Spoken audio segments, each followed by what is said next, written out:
Here are 10 items from FEMA and Ready.gov guidance to check before fall of 2026. And item number 3 is something many people can easily overlook. Fall can bring hurricanes, flooding, wildfire smoke, power outages, or early cold weather. When an emergency happens, the power can go out. Cell service can become unreliable. ATMs stop working. The refrigerator warms up. Stores close. The water supply may need to be checked before use, so food, water, and a flashlight still may not be enough. Today, we're going to check 10 items FEMA and Ready.gov include in their preparedness guidance. Pay attention to item number 3. It's not food, it's not water, it's not a flashlight.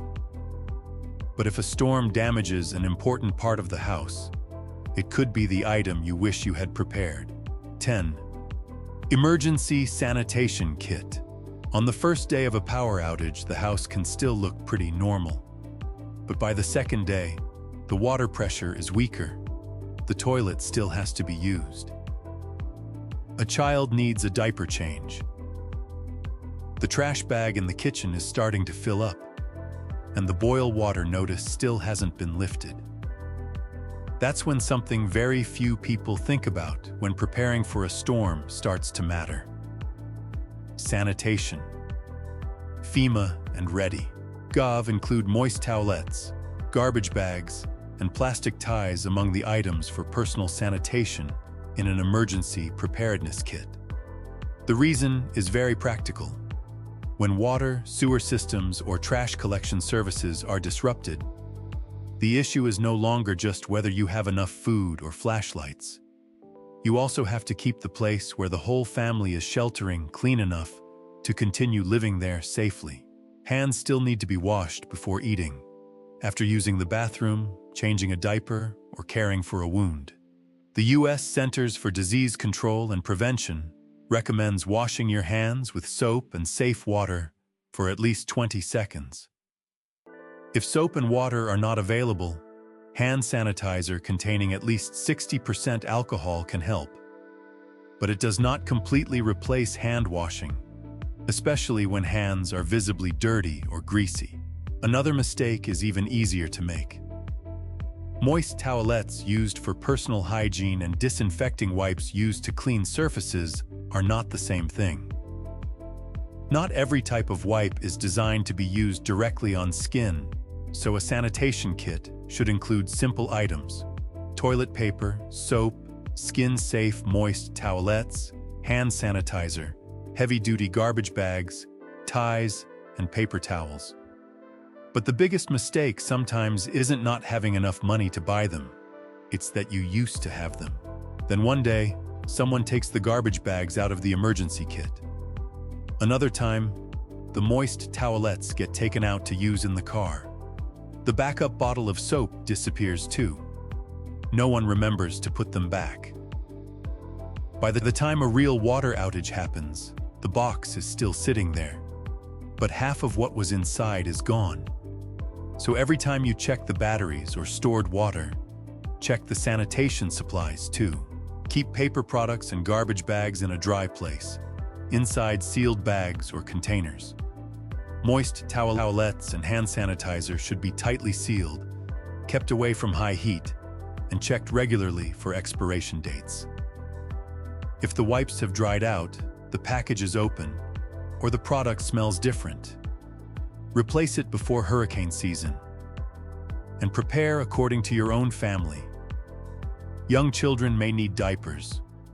Older adults may need their own hygiene products. The family may also need menstrual hygiene products or pet waste bags. When water pressure drops, a boil water advisory is issued, sewage backs up, or trash starts piling up. The sanitation kit is no longer a convenience. It becomes part of protecting your health right where you are sheltering. And the next item deals with something that can appear just a few minutes after the power disappears. Darkness. 9. Flashlights and extra batteries. The lights in the house go out. The first reaction for many people is to pull out their phone and turn on the flashlight. That still works fine until the screen says there's only 23% battery left. The phone is also being used to receive alerts, call family members, and communicate if something happens. The longer you use it as a flashlight, the more you drain an important source of communication. It only takes one power outage at 2 in the morning to understand why FEMA and Ready.gov still include flashlights and extra batteries in a basic emergency supply kit. The stairs are dark. The driveway is dark too. The breaker panel is dark too. Inside the house, someone may be looking for medicine, eyeglasses, or need to walk through the hallway without falling. But the problem is not just owning a flashlight. Many families have one. They just don't know whether it still works. The batteries are weak, the flashlight is in some drawer, or the whole family only has one, while 3 people need it at the same time. One person checks the door. One person needs to use the bathroom. Someone else is looking for medicine. Ask yourself, if the power went out tonight, could you put your hand on a working flashlight within 30 seconds? If not, where you keep the flashlight is also part of being prepared. In practice, you can consider keeping light sources in places that are easy to reach instead of storing all of them in one box. And don't just check the flashlight. Check the exact type of battery it uses. A pack of AA batteries does no good if the flashlight needs AOA batteries. Extra batteries should be kept dry, away from high heat, checked regularly, and thrown away if there are signs of leaking, swelling, or damage. If you use rechargeable flashlights, check the battery level regularly and fully charge them when bad weather is coming, not after the power is already out. Another mistake is leaving batteries inside the flashlight for years and forgetting to check them. When you finally need it, the batteries may already be weak or leaking and may have damaged the flashlight itself. Every time you check the emergency kit, turn on each flashlight for a few seconds. If the light is weak, flickering, or the switch is unreliable, that is a sign to deal with it right away. A flashlight also helps you avoid relying on candles or open flames just to see where you're going. A flashlight is not valuable just because it is sitting in the emergency kit. It is valuable when you know where it is, it works, and it has enough battery power when you need it. But light only helps you see the cut, the medicine bottle, or the person who needs help. It does not solve what happens next.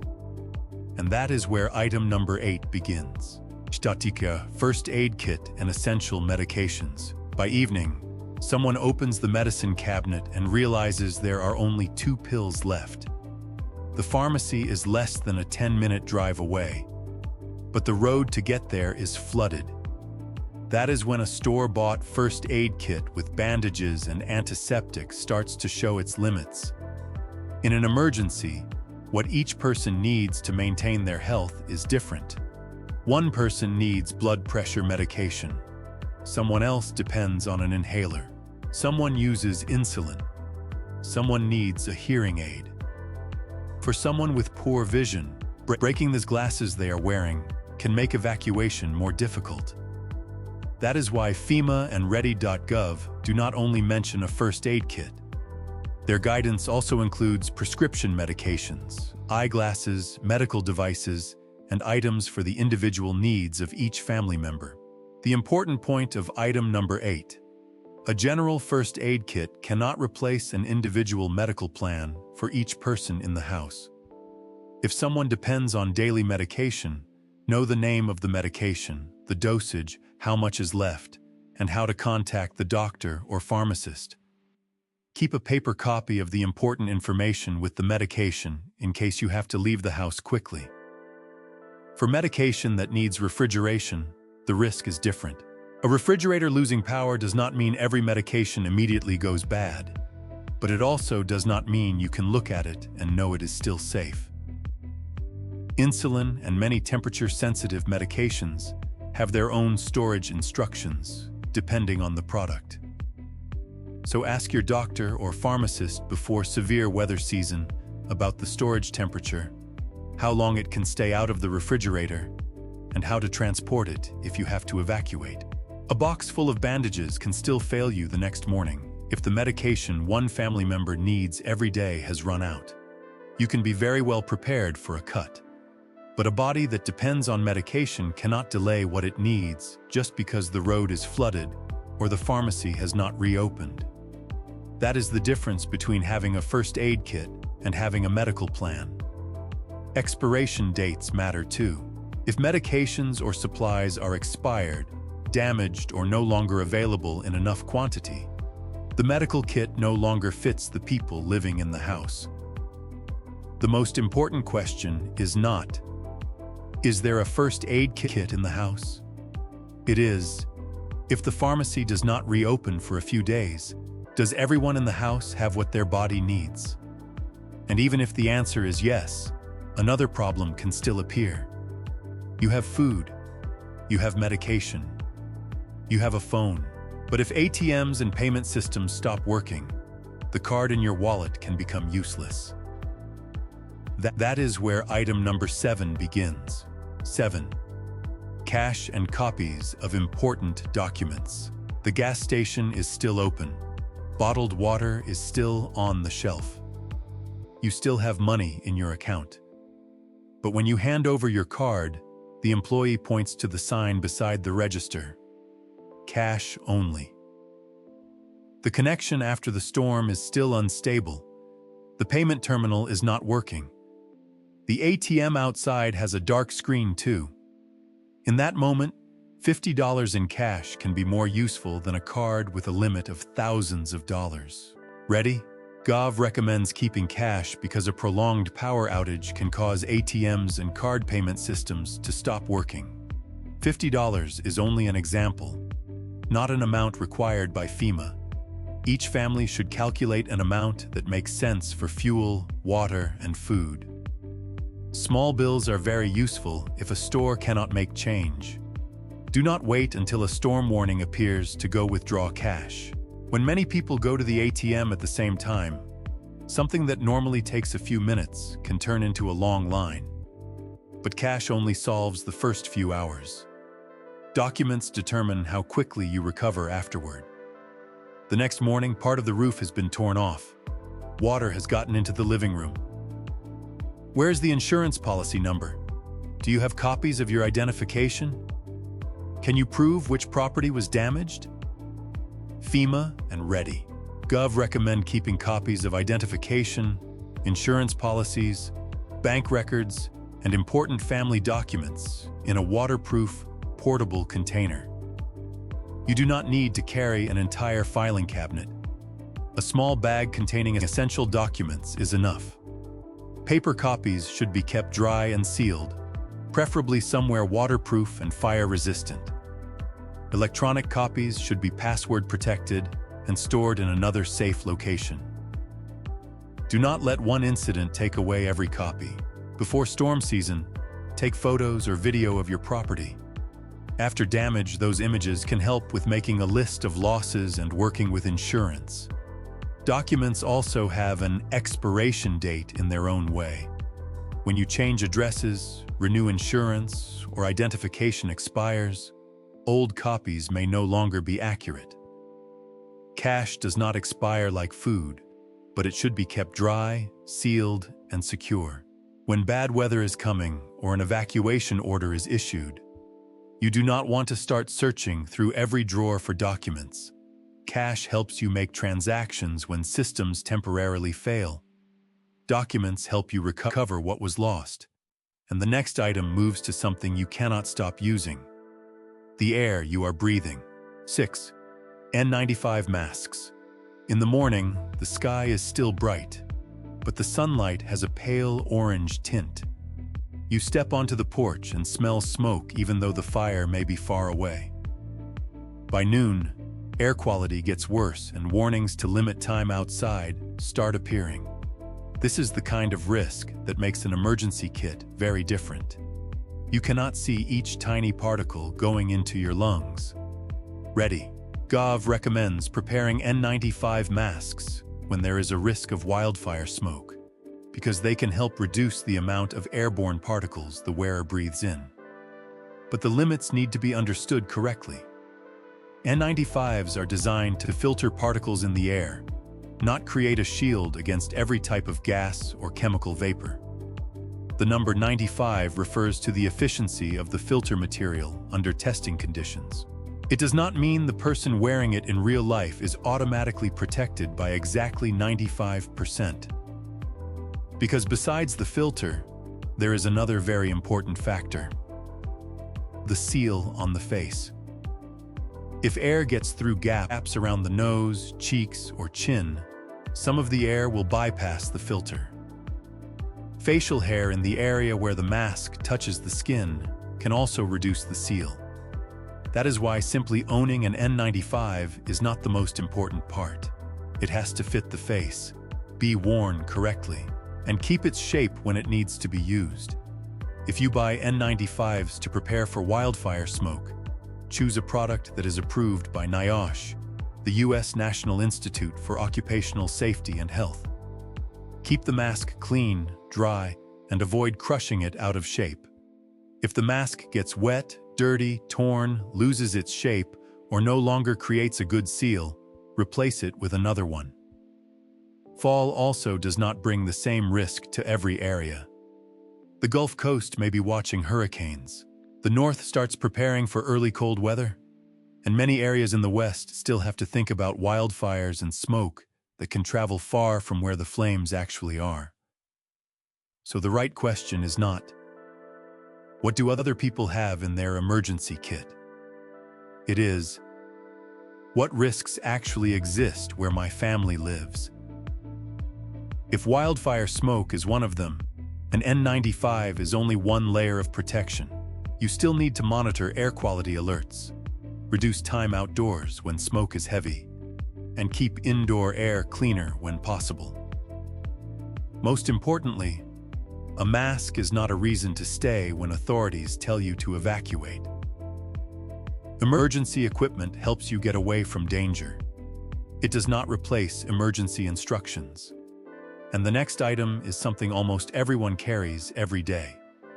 It holds maps, weather alerts, contact numbers, insurance photos, and the ability to call 911. But all of that is only useful as long as one thing has not reached 0%. Phone battery. 5. Backup battery packs and charging cables. The power has been out into the second day. One phone needs to be charged. The phone next to it is also almost out of battery. A third person still needs to keep their phone working to receive alerts if they have to evacuate. But the whole family has only one backup battery pack between 3 people. At that point, the question is no longer, is there a backup battery pack in the house? It is, how many devices can this backup power source actually keep running, and for how long? Ready.gov recommends having an alternative charging option during a power outage, because phones can be used to communicate, receive alerts, view maps, and call for help. This is why item number 5 should not be treated as just an accessory. It is a part of the family's emergency energy budget. A battery pack rated at 10,000 mAh may sound large, but the number on the case does not automatically tell you how many phones you will be able to fully charge. The result also depends on each device's battery capacity, the condition of the battery pack, and energy loss during power transfer. So calculate by person and by time. One person for a few hours is one calculation. 3 people for 2 days is a completely different calculation. And there is a weak point even smaller than capacity, the charging cable. You can have a fully charged battery pack, but if the connector does not match the current phone, that power source does not help. The family changes phones. The new device uses a different connector, but the cable in the emergency kit is still the old type. So keep the right type of cable for each device and test them before severe weather season. Battery packs also need to be stored properly. Do not leave one for months in a hot car, and stop using it if the case swells, becomes deformed, or the device gets unusually hot. Another backup layer is a car charger. If you need to use the car as a charging source, the vehicle must be outdoors, in a well-ventilated area. Never leave the engine running inside a closed garage just to charge a phone. Colorless, odorless carbon monoxide can build up and be deadly. The important point of item number 5 is not keeping every phone at 100%. It is extending the whole family's ability to communicate when normal power disappears. But even a fully charged phone still has limits. If cell service is unreliable, having power no longer means having a connection. That is why item number 4 goes back to an older technology. A device that does not need to rely on a cellular network to deliver alerts to you. Battery-powered or hand-crank radio with NOAA weather alerts. A radio? It's 2026. And that is exactly why many families have put almost all of their information into one phone. Weather, maps, messages, alerts. But emergency preparedness does not ask, what is the most convenient? It asks, if one system fails, do I still have a second system? That is why FEMA and Ready.gov still include a battery-powered or hand-crank radio that receives NOAA weather alerts in a basic emergency supply kit. The reason is not nostalgia. It is a more independent way to receive information. The NOAA Weather Radio Network operates 24 hours a day, 7 days a week, broadcasting alerts, forecasts, and hazard information from the National Weather Service. When conditions change quickly, that information can determine what you do next. Where was a flash flood warning just issued? Does the tornado warning include where you live? How has the level of danger just changed? A radio does not make the storm disappear, but it helps keep the family from falling into an information blackout. And this is where it is very easy to buy the wrong thing. A radio with the word emergency on the box does not necessarily receive the NOAA weather radio network. This system uses dedicated frequencies, so check that the device actually supports the NOAA network and the alert tone function, rather than only receiving regular AM or FM stations. Some radios also support specific area message encoding, commonly called SAME. This feature allows you to set the area where you want to receive alerts, helping the radio focus on more relevant warnings. At night, the radio can sound an alert even when you are not actively watching a screen. That is a major difference between having to constantly look for information and having dangerous information come to you. But do not let the first time you learn how to use the device be in the dark. Turn the radio on and test it on a normal day.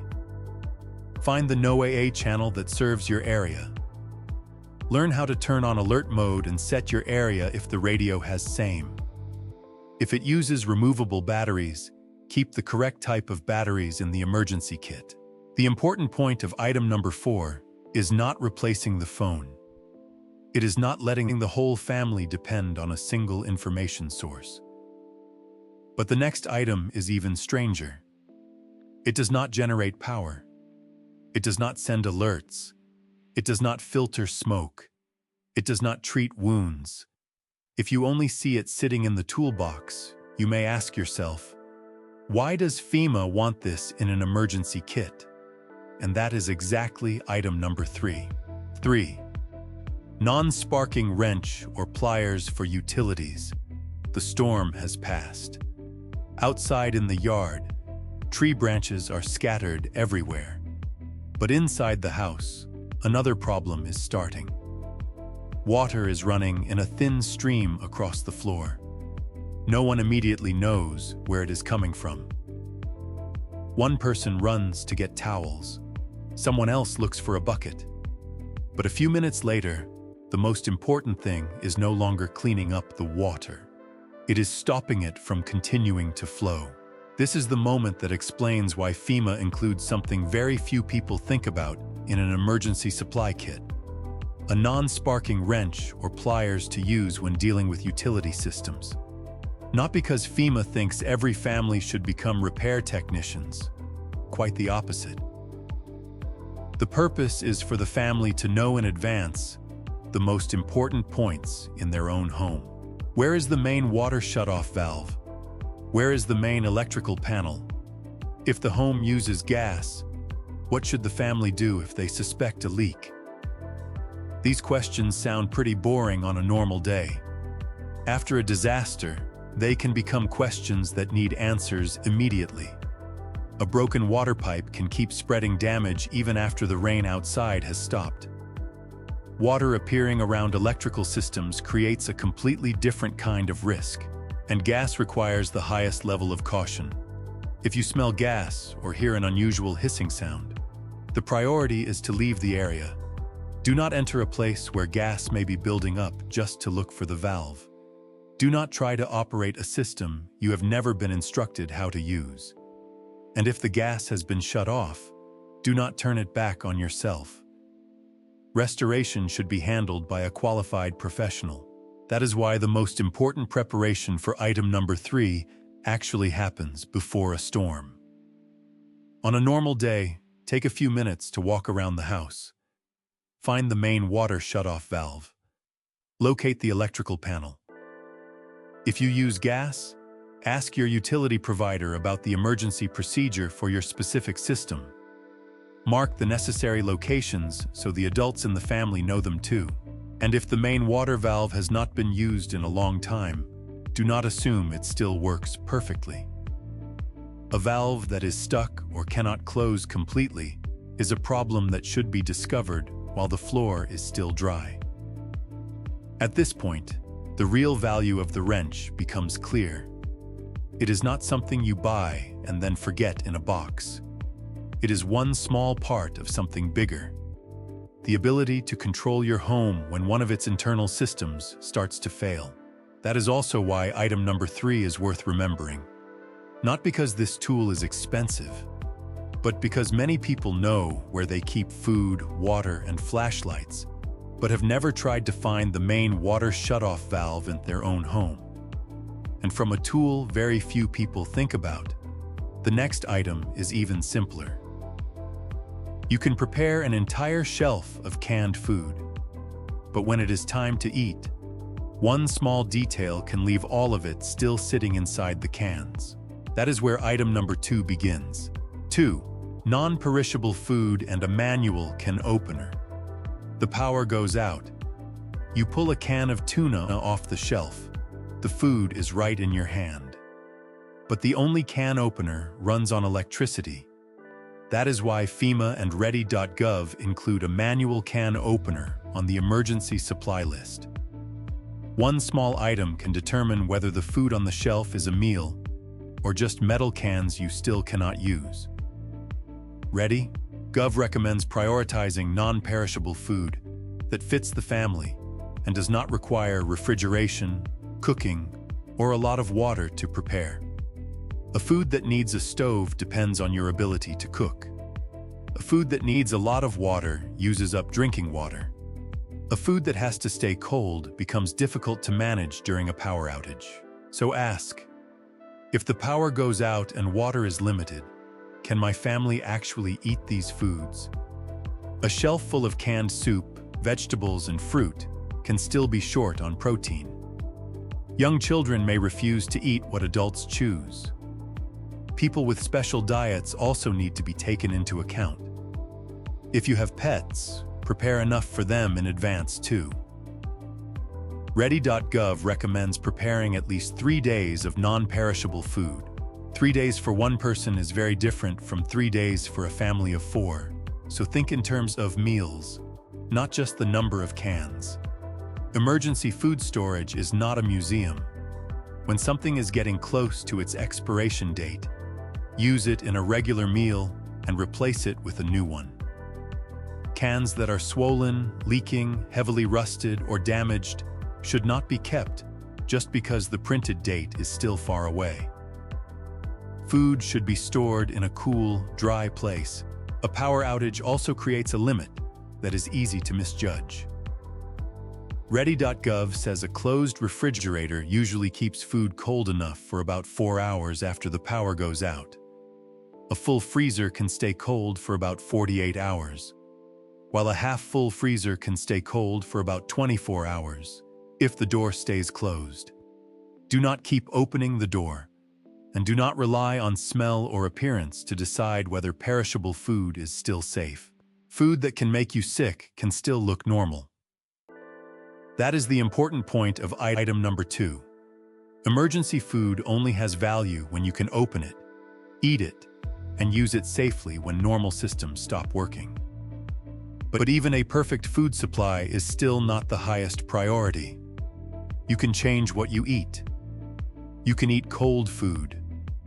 But there is one thing the body cannot replace, and that is item number 1. Water is number 1, because it is the one item that every other part of an emergency kit cannot replace.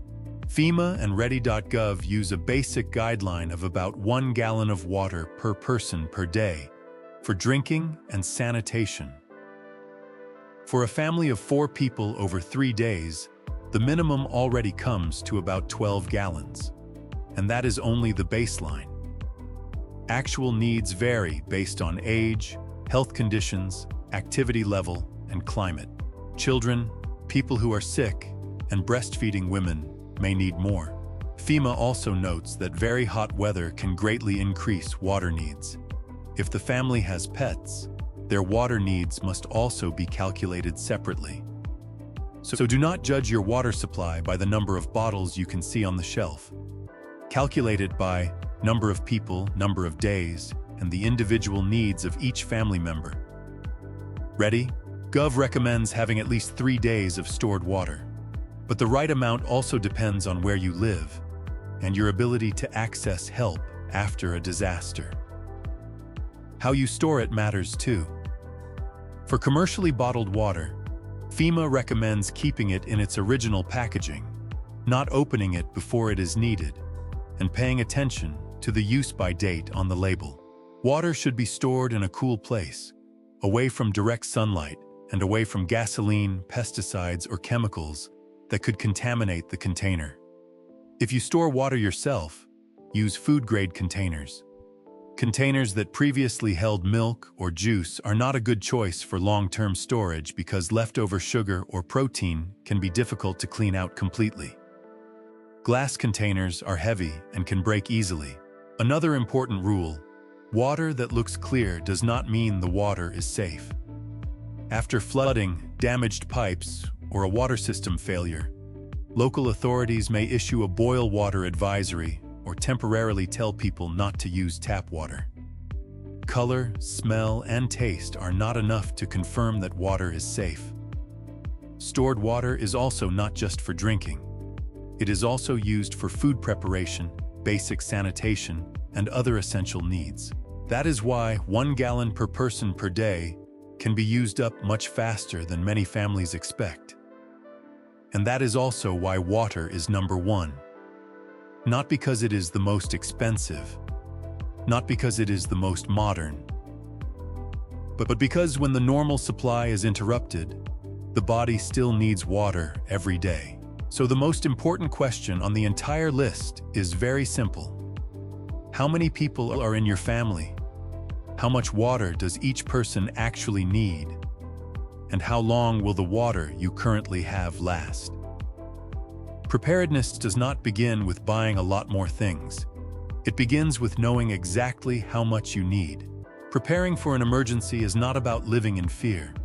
It is how you create more time, options, and control for your family when a normal day suddenly is no longer normal. You do not need to buy everything today. Start with one small thing. Check your water supply. Find the biggest weak point in your home and add what your family will need first if power, water, or communication is interrupted. Because a good emergency kit is not the one with the most items. It is the one prepared for the exact people living in that home. A disaster does not warn you what you will be missing, but you can decide that you will not discover it too late. Because when a difficult situation really comes, the biggest advantage can sometimes be as simple as this: your family prepared ahead of time.